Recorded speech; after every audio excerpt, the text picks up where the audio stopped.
नमस्कार, सलाम, स्वागत है आपका आपके अपने ही चैनल क्राइम टेबल पर, जहां मैं आपको रूबरू कराऊंगा क्राइम की हर घटना से, ताकि आप सावधान रहें, सतर्क रहें, सुरक्षित रहें।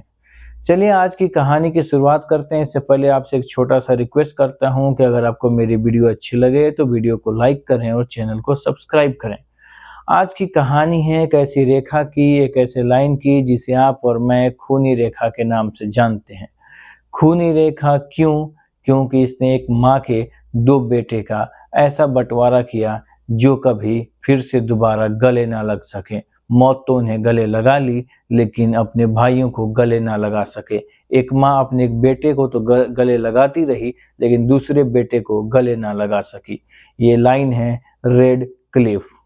ये लाइन है भारत और पाकिस्तान के बंटवारे की। कहानी रेड क्लिफ लाइन की। खूनी रेखा की कहानी। भारत का विभाजन एक जटिल और भावनात्मक रूप से प्रेरित घटना थी और मुख्य रूप से हिंदू और मुस्लिम क्षेत्रों के बीच सीमा रेखा खींचे जाने का कार्य था, जो आसान नहीं था, जो एक बहुत बड़ा कार्य था। इस कठिन कार्य को पूरा करने के लिए ब्रिटिश सरकार ने इसकी जिम्मेदारी ब्रिटिश वकील सिरिल रैडक्लिफ को सौंपी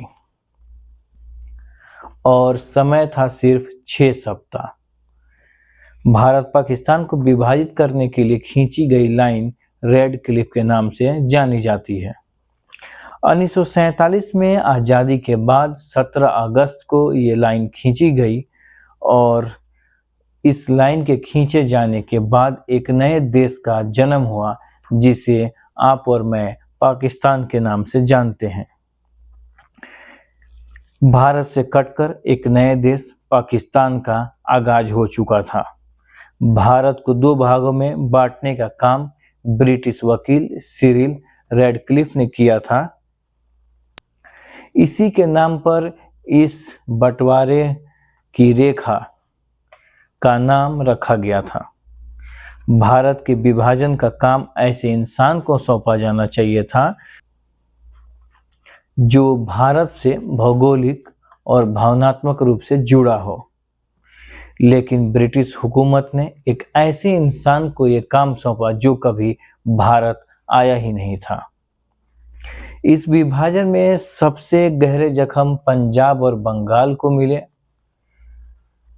दोनों प्रांतों का बड़ा भाग विभाजन में बट गया।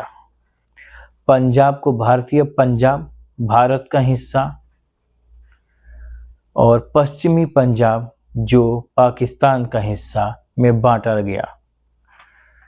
जबकि बंगाल को पश्चिमी बंगाल, जो भारत का हिस्सा, और पूर्वी बंगाल, जो फिलहाल वर्तमान में बांग्लादेश बन चुका है। ब्रिटिश भारत के बंटवारे को लेकर कितने गंभीर थे, इसका अंदाजा इस बात से लगाया जा सकता है कि जो शख्स कभी भारत नहीं आया था, वो सर सिरिल रैडक्लिफ ने विभाजन के लिए सीमा आयोग का नेतृत्व किया। वह 1947 में पहली बार भारत आया। रैडक्लिफ को सिख, हिंदू और मुस्लिम आबादी को इस तरह से विभाजित करना था कि अधिकांश हिंदू भारत में और अधिकांश मुस्लिम पाकिस्तान में रहें।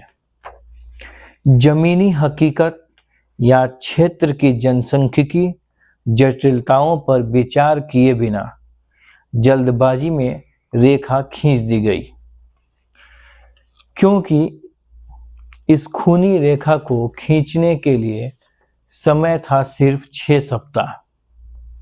17 अगस्त 1947 आज़ादी के 2 दिन बाद भी करोड़ों लोग असमंजस में थे कि वो भारत में हैं या वो पाकिस्तान में हैं।